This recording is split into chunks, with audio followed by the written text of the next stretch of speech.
I'll get started because I'll run out of time before I finish. So, if you went to Turin, Italy for one of many of the Shroud presentations, it's been in a bulletproof case, a fireproof case. It's been in 2 fires, one just about 20 years ago. And you might stand in line for a long time. When this first went on display, people would wait in line for 8, 10 hours. And when they get up there, now it was horizontal, sort of like that. It was horizontal. And I could imagine somebody saying, "We waited in line all day to see that? What is it?" And you'd have to have somebody point things out to you and so on. Get used to looking at something here. Down the side are burn marks. In between the burn marks is the image that we'll be talking a lot about.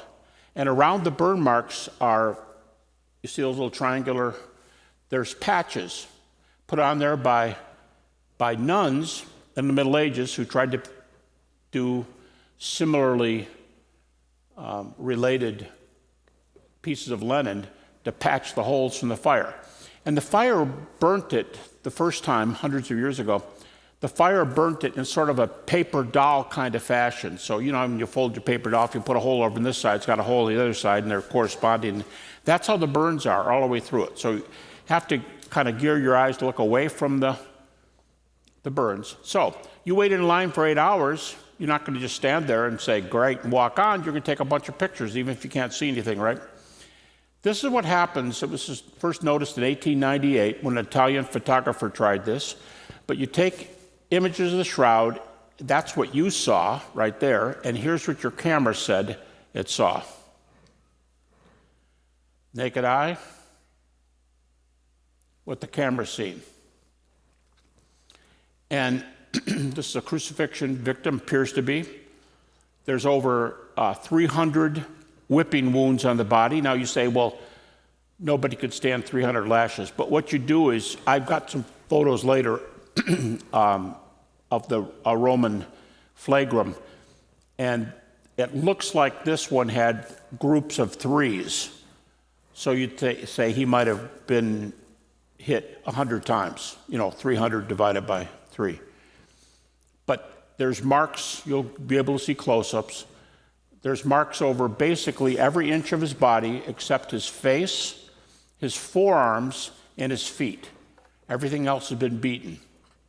Chest, back, legs, thighs, calves, everything. When I watched the movie years ago, The Passion of the Christ, and I saw them whipping the fellow who played Jesus. And I'd heard that Mel Gibson had used the shroud for some of his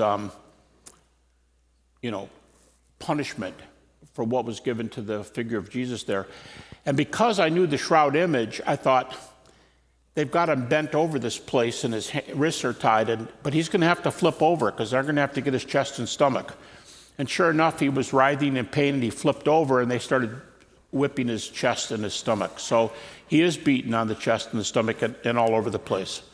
All right, again, this contrasts on the left, the shroud as it appears to the naked eye. Get used to the burn marks again. On your right, what your camera sees. Now you say, well, those pictures don't look exactly the same. There's a left-right light-darkness reversal. So on the left-hand picture, naked eye, the face is in the upper left. The feet are down at the bottom. On the right, the face is in the lower right. The feet are up top. That's just one of the oddities. There's a left-right light-darkness reversal. Just a lot of strange things going on with whatever caused this image. Here's a close-up of the face. You waited in line to see the picture on the right. Now that's a little bit better than if you were 20 feet away looking at that. But the one on the left is what the camera sees. And they're both very well-known photos, but the one on the left, because it shows more characteristics. And I'll be coming back to these and pointing things out. For right now, you maybe can notice on the left side, between the man's hair and his face, there's a gap, and the hair seems to be pulled out. And I'll show you the photos later, but it looks like he's got something wrapped around his head. The face cloth is only mentioned twice in Scripture. John chapter 11, Lazarus. John chapter 20, Jesus. But the Greek word means handkerchief.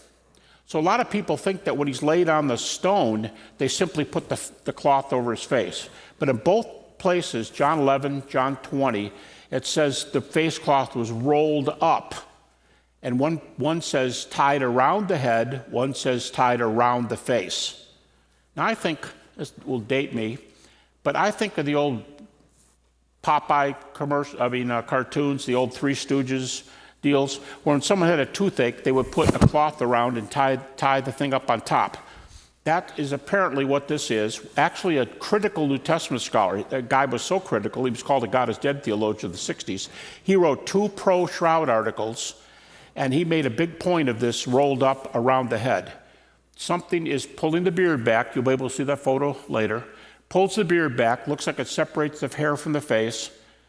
And they did that because the Jewish law commanded that when you bury a body, you bind the jaw up in death. You close the mouth, you bind the jaw. So it looks like it's following Jewish custom. This is a Renaissance painting. I show you this because it shows you that what's going on with the shroud is old. It's been around for a long time. That at the bottom is approximately how the man was buried, with the cloth going lengthwise. Now, one of the most common questions I get is, I thought they buried him this way. Well, there's nowhere in Scripture that says they buried him that way. Egyptians buried that way. Jews didn't. And whether Jews did or didn't, remember, Jesus was given a hasty burial. They weren't done with the burial process. That's why the women were coming back. So they could have unwrapped the body on Sunday and wrapped it the other way. They could have. Plus, there's been other bodies in Jewish cemeteries wrapped like this. You go, how do you know? The cloth wouldn't still be there. Well, it is sometimes. But the person has the elbows out this way, lying on their back. This isn't this burial. That's this burial. This is this one. So there's nothing wrong with the burial being unbiblical or something like that. But I put it there so you can see the picture. And notice the image was back there hundreds of years ago. The angels are holding up the cloth, and there's the image of it's pretty light if you can see it, but that image was on the cloth hundreds of years ago. And that's the main thing we have to discuss. Okay. I was at Oxford lecturing in 1978, and 3 labs around the world have been working on dating the shroud for months. One of the labs was one of our best universities in Arizona. One was at Oxford University, and one was at a university or a lab in Switzerland. And I was lecturing, strangely enough, in London, lecturing on C.S. Lewis, teaching a course. And the students came in one day and they said, "Did you hear the news? The shroud is a fake." And I thought, it could be, but one of our books had already come out at that time. And the strange thing is, as you'll see as we move on, virtually every test on the shroud makes it look like something's going on a long time ago to somebody who was crucified exactly like the New Testament. That doesn't make it Jesus, but we can talk a little bit about historical epistemology if I have some time here, and how you would possibly connect this to Jesus. But as we had a trip to London that day, and we got on the bus and went down there, and they had stacks of newspapers this big because of the big news. And they were just piles, and they were selling them. And the headline said, "Shroud of Turin fake. Shroud of Turin is fake." And that was the headline news in England. Since then, a number of responses have come out, and a couple of them, I think for most people who look at the data, the dating, the 88 carbon dating has been dropped, except for people who, the real radical folks, they may be the same ones who call themselves mythers, who think Jesus never lived, and the shroud is baloney because nothing supernatural is baloney. Time out, a philosophical timeout. What makes me just scream at these kind of arguments are like this. You guys know you're fake. You fake things all the time. You always complain. You always talk, this guy's done this person's done miracles. Everything's happening. You think miracles all around, and they never happen when we check them out. Oh, yeah, well, what is we? Oh, I'm a naturalist, of which a subcategory is atheism. I don't believe in God in any of this, and you got a long way to go to prove anything for me. Okay, here's the timeout. One of the best kept secrets. There's no argument that establishes naturalism. They'll throw the critiques around, and for the sake of let's just say I produce 20 arguments for the resurrection of Jesus. You may not like them, but these are 20 arguments. And what are you disputing with? An argument that says miracles not happen. And what's your date again? Oh, those things don't happen. And they don't happen again because why? Because they don't happen. And you can prove this in a laboratory? Well, they just don't happen. They don't happen in our world. What is your data for these things? A lot of things are coming out right now. You cannot prove naturalism is true. But they will use the non-proof as a backdrop to reject everything you say. You've got reasons. They don't like them, but they've got none. What kind of an argument's that? Anyway, enough. That one is enough to make me just... Because that's the predominant view in the world today, with no arguments that establish it. No matter what they do. Suffering doesn't do it. Evolution doesn't do it. They can't prove their worldview. Okay, 3 responses to carbon-14, the 88 dating. This article came out from the chief chemist on the Shroud team. His name is Ray Rogers, sterling credentials, Los Alamos National Laboratory, University of California, and he published this article just shortly before he died, 2005, Thermochemica Acta, a secular chemical journal, studies on the radiocarbon sample from the Shroud of Turin. I'll just give you some of his excerpts, and this is from the abstract. You know, in journals, you have an abstract, tells you what the article's about. In 88, the Shroud was dated between 1260 and 1290 with 95% confidence. Prompted questions about the validity of the sample. Preliminary estimates indicate a much older date for the cloth than the radiocarbon analysis. Let me tell you something about Ray Rogers, the guy who wrote this. He starts this article out like this. Oh, he's just one of those believers. He thinks anything goes if you believe. Ray wasn't there. And Ray starts his article this way. First of all, let's get something straight. I'm not talking about a miracle here. I'm not saying this is Jesus. I'm not saying it's a miracle. I'm asking you about a scientific discovery, and I'm doing some textile analysis from my background, which is chemistry. But don't give me any garbage about miracles. That's how he starts the article out. Friendly? I mean, whose side is he on? Anyway, I mean, he's a good guy. I'm not saying anything about him. I'm just not saying this is just not like another believer who wants to just put their little stamp there and not have any reasons. Here's his quote. Observations prove that the radiocarbon sample was not part of the original cloth of the Shroud of Turin. The radiocarbon date was thus not valid for determining the true age of the shroud. Here's what he does as a chemist. He had shroud threads. He took threads from the patch that was taken off, and guess what? They're not the same chemistry. One fluoresces, one doesn't. Now, I don't know what all that means. I just know they're not identical if they don't do the same thing. And he just said, boys, you dated the wrong part of the cloth. You probably dated one of those samples. Now, I'll come back to that is, well, anybody who would date one of those little triangle things would be stupid because you can see it's a patch by looking at it. Yeah, no, there's different kinds of patches on the shroud, just like there is today. Let me give you an example.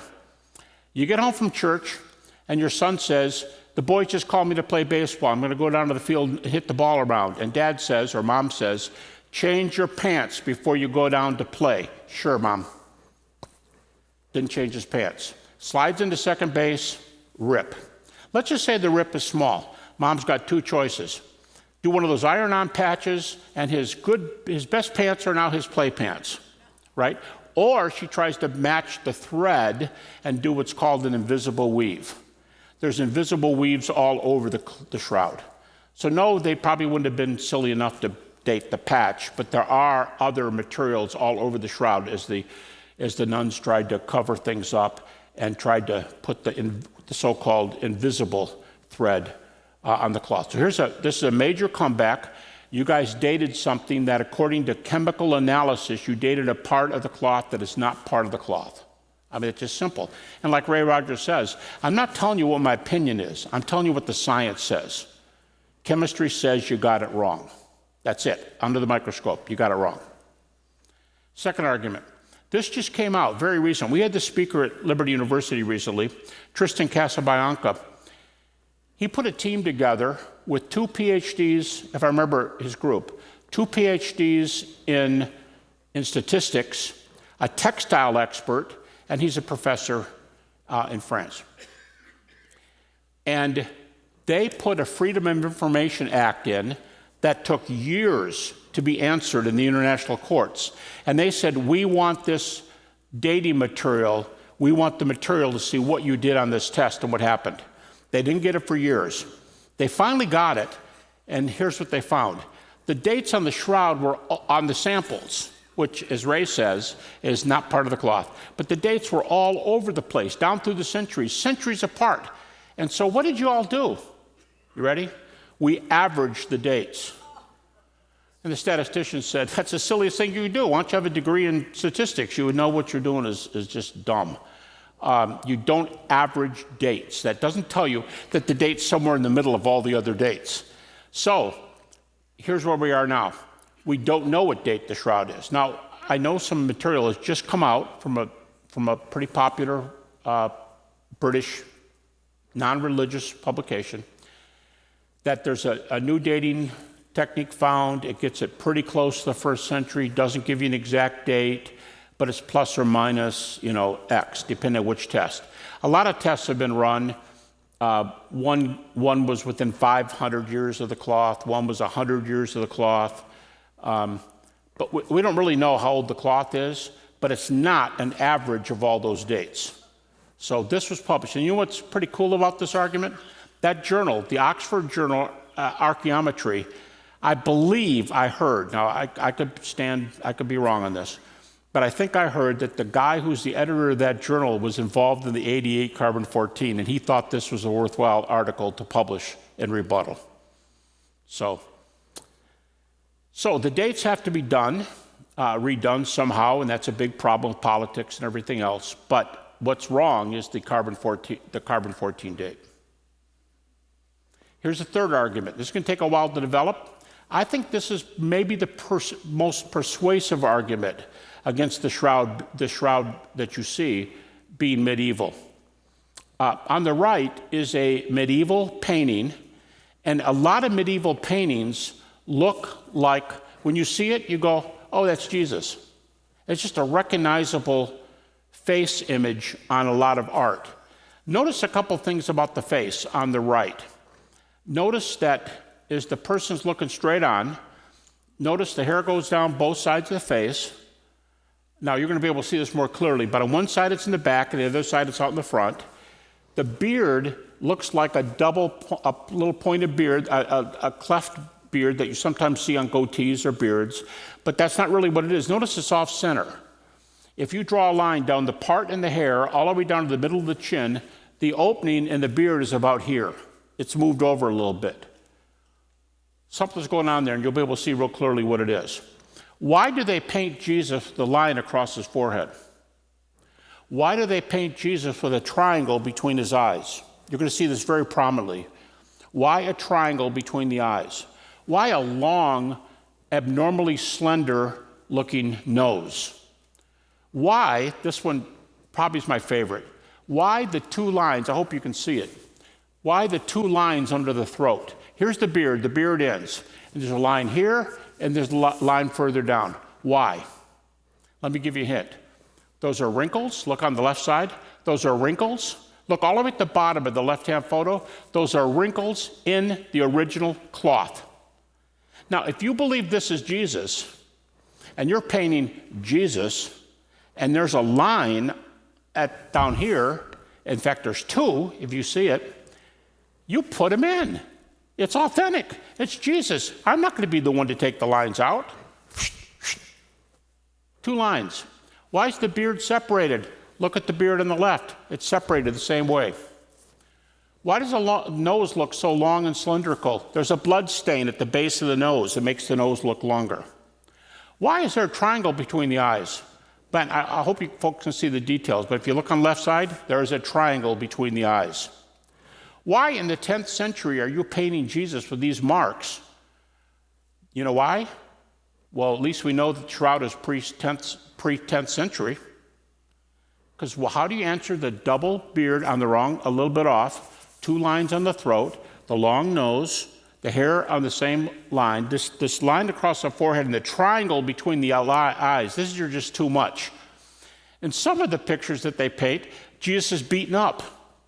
Why is a healthy Jesus in an earlier painting before the cross beaten up? Because I told you the one on the right is authentic and I'm trying to make it look authentic. Yeah, well, the guy on the left is beat up. It's just some crazy thinking here, but you have to explain these. So here's some examples. This is one of the oldest pieces of art depicting Jesus. This piece of art dates from the 6th century AD. Now, there's no double-pointed beard. Okay, that's a point, the other favorite. Now, you can't see the forehead is too light. The line across the forehead, there's a triangle between the eyes. The nose looks abnormally long. The hair, notice it's out in front on the left. It's behind on the right. And look at those marks underneath the beard. He looks like he's got a short beard here. And look at that V-shaped line going across the neck down here. Why? Because I'm using an authentic image of Jesus. He was like crucified to this thing or something. So I'm going to do it the right way. Okay.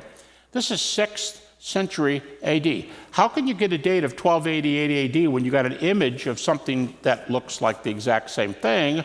What would that be? I'll get my math wrong here, but it's like, what, 8 centuries earlier?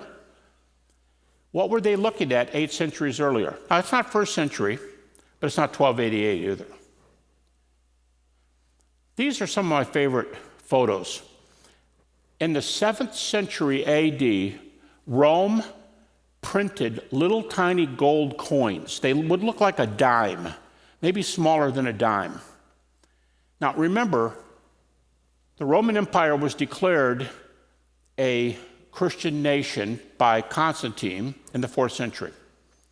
Well, a few centuries later, they published these coins, and there's different kinds of coins. I mean, like one might look like the size of a dime, and one might be the size of a nickel. But they're gold coins. You can still purchase these. A friend of mine bought the set with the help of a numismatist who found these. And the coins would say something like King of Kings and Lord of Lords around the coin. And now, the one at the bottom, in the middle, is a shroud image. Now, they made it kind of a gold look, so it just looks like the same kind of color. That's the man in the shroud. Upper left is one of the coins. Notice what's behind his head looks like a cross. And the face, we'll get that in a second. Upper right is the shroud photo put over the coin photo to see how many similarities there are. But notice the coin. Look at the part down the middle. Hair down on the right, out in front on the left. The beard is cut just a little bit to the right of the image if you put a line straight down. The line going across the forehead, that triangle starts way up here in the coin, and it comes down between the eyes.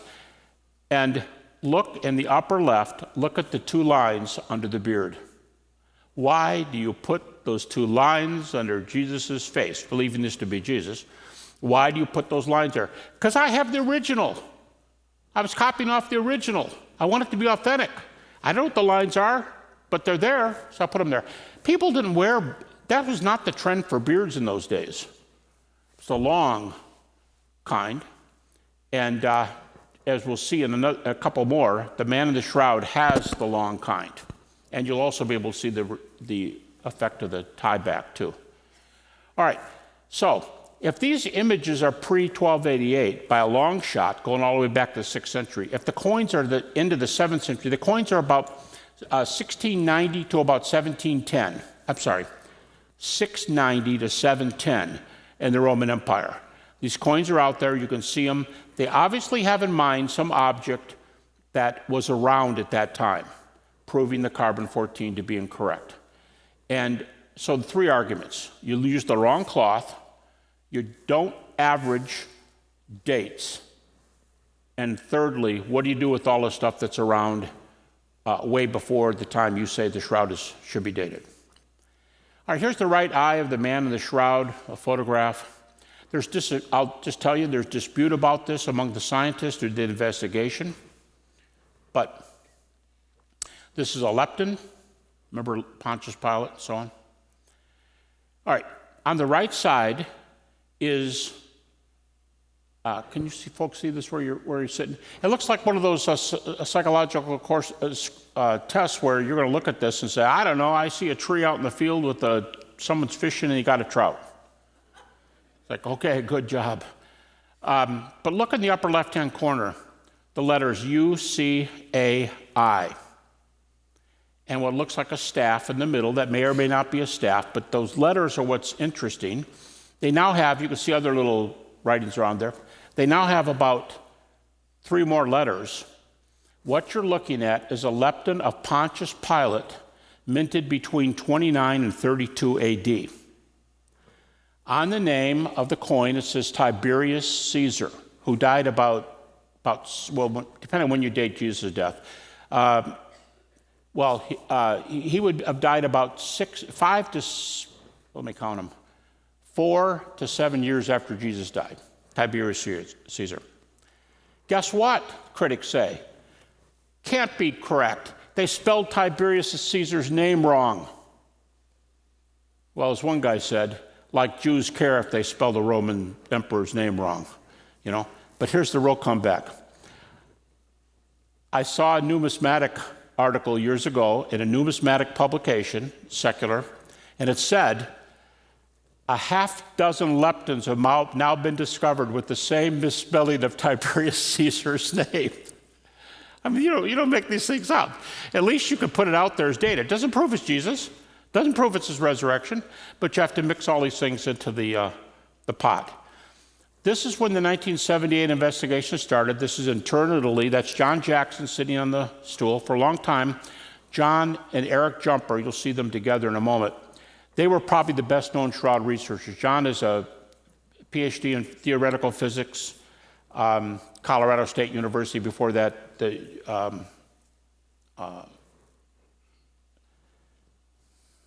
Colorado Air Force Academy.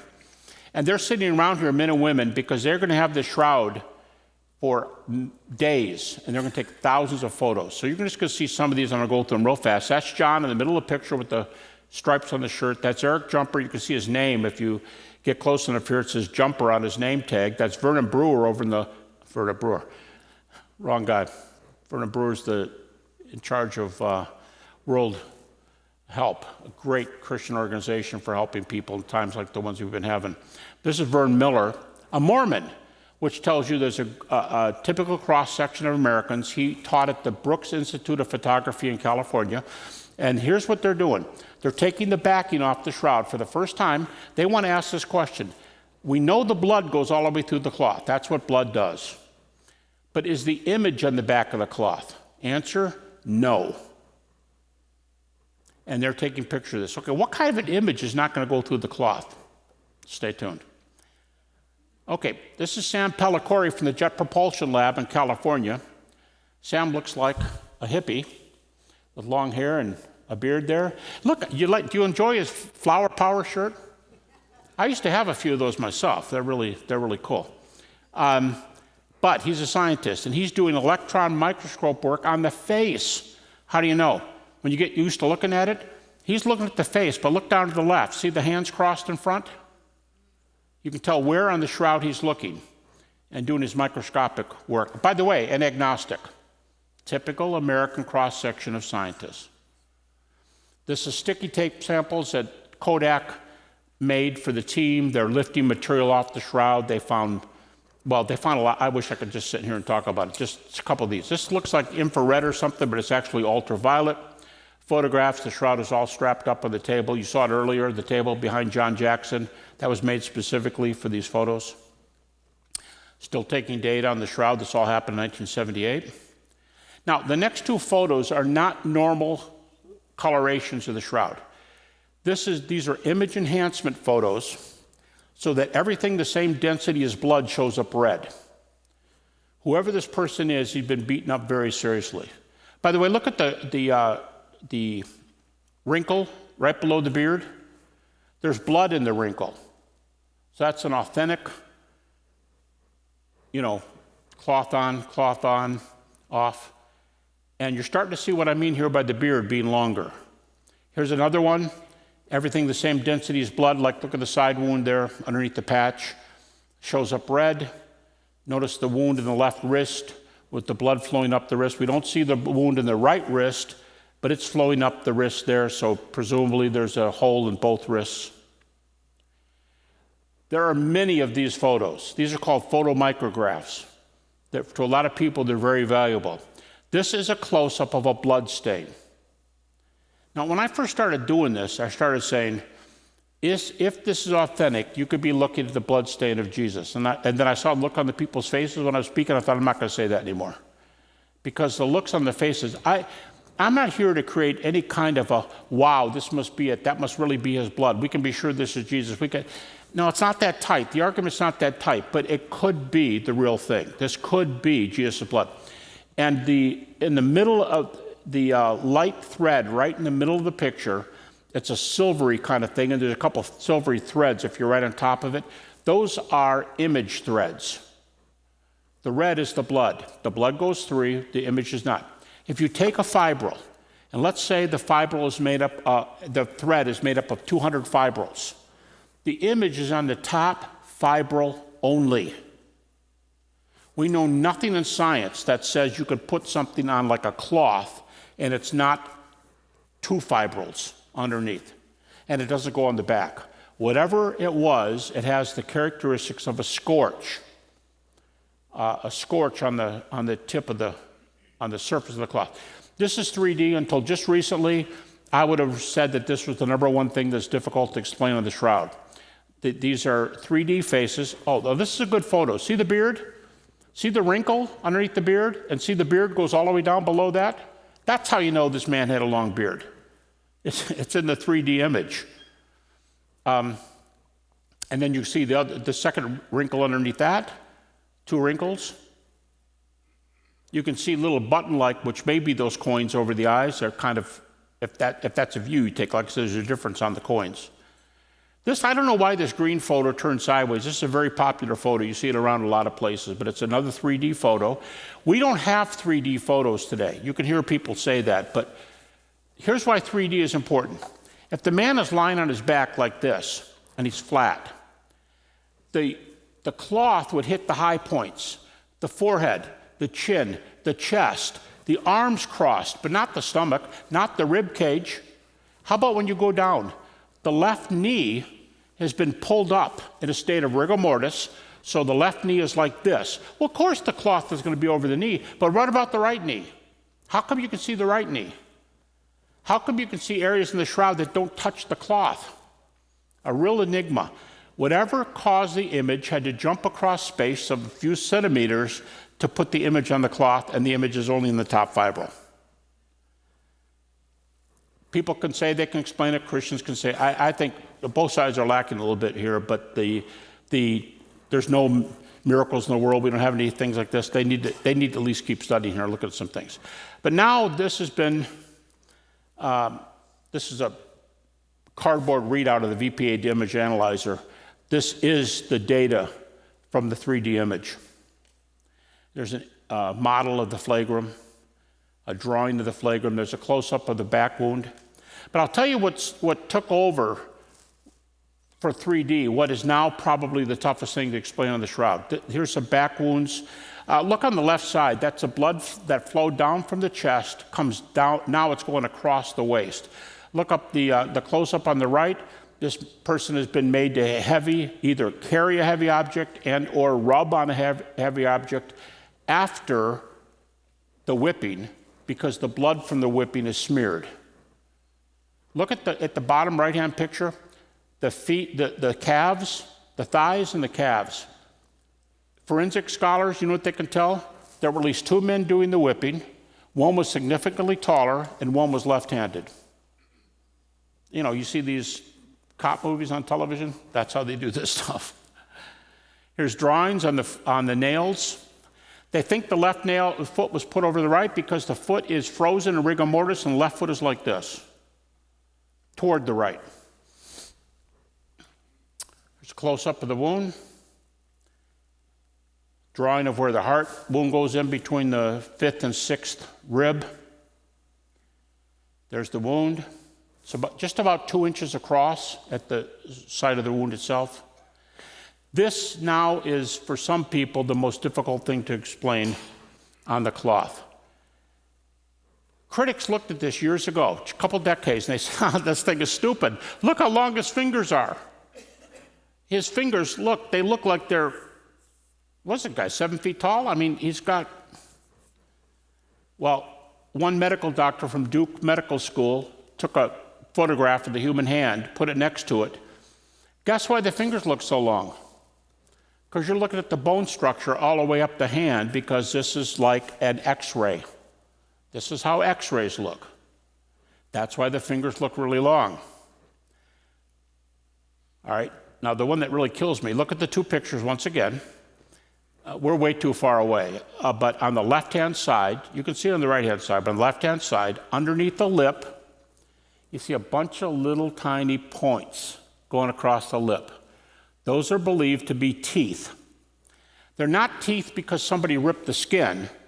They're teeth because the teeth are being seen through the skin, like the fingers are being seen here. The teeth are being shown. How do you get teeth coming up out of the image? Now, in the early days of lecturing, Ken and I used to say, people would say, well, did the image go down or did the image come out? We say, first of all, we haven't said this is Jesus. We don't want to be going too far, too fast, but something's going on here. But the image, a doctor stopped me one time in the front row and said, the image is coming out. How do you know? Because it took the image of the teeth out onto the X-ray. Not coming in this way, it's coming out this way. Okay, now watch how close this looks. Human skull and the skull of the man in the shroud. Look how the teeth go right around and keep right on going. See how the teeth can be seen through? And you're looking on the left-hand side, the teeth of the man in the shroud, and they look like they're blood brothers, the 2 sides of the picture. And this is from the same medical doctor from Duke Medical School. All right, that's it.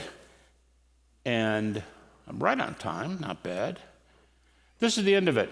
I'll leave this picture up here because that's the one where you can see the little marks underneath the teeth. And those are some things that have to be solved. Why is the image only on the surface? It's superficial. That's called superficial. How do you get a 3D image? And why does every test, virtually every test that's been run, it looks like the image in the shroud is caused by radiation. But think about it. Radiation from a dead body. Think about this. Dead bodies don't do much. Why is radiation coming from a dead body? The chemist from Eastern Michigan University who discovered this first, the chemist there said this: I can think of 3 ways you can get what appears to be X-ray from a dead body. Number 1, the man ate some X-ray, vegetation, lettuce, whatever, that was radioactive. He said, but I have to remember, if it caused this bad of a radiation thing, the guy would be dead. So that doesn't work. Maybe, like John the Baptist, he lived in a cave, and maybe the cave had some radiation somehow in the rock. But no, if it was that strong enough to leave an image, he'd be dead. He said, I'm a scientist. That's the best I can do. Anything else is mystery and religion. I can't go there. My PhD in chemistry doesn't give me a conclusion on that. And that's how he ended it. It was a lead article that was published years ago by Giles Carter, Eastern Michigan University, on what apparently is some sort. They've said, a few people have said 2 different kinds of radiation on the cloth. I'll let you make your decision for yourself. I'm interviewed a fair amount of times, and they'll say, how sure are you that it's Jesus? Sometimes I'm just being a smart aleck, and I'll say, it depends on what side of the bed I got up on in the morning. Sometimes it's raining outside, I was going to go fishing today, I'm not in a very good mood. 80. Well, 80 on one of my students' exams at grad level, it's an F. But if it's sunny and nice and I can go fishing, 90. That's pretty good when I finished my reading last night. I go up and down, I don't really know. I think it could very, very, very well be Jesus' burial cloth. I wrote an article earlier about history and the shroud image, how you put the two together. Here's the best comeback, I think. What if they killed some poor soul, crucified him, mimicked Jesus in every way with the New Testament right there, mimicked him, killed him, buried him, and that's why we have an image of somebody at some later time who looks like Jesus. Here's my comeback. Really? All right, give me the superficial wound, give me the 3D wound, give me the image that appears to be radiation, and I'll consider your fake theory. But until you can answer those things, killing a guy to look like this and just happy to have radiation on the cloth, that's 3D, that's superficial, yeah, keep looking. So, I don't know, don't have a conclusion beyond that, I'll leave it right there. Thanks. Don't forget the books. This is Ben's, this one's free. So if you want to stop down there, hope you can use them. Oh, and as I said, please just take one per family. I didn't bring that many.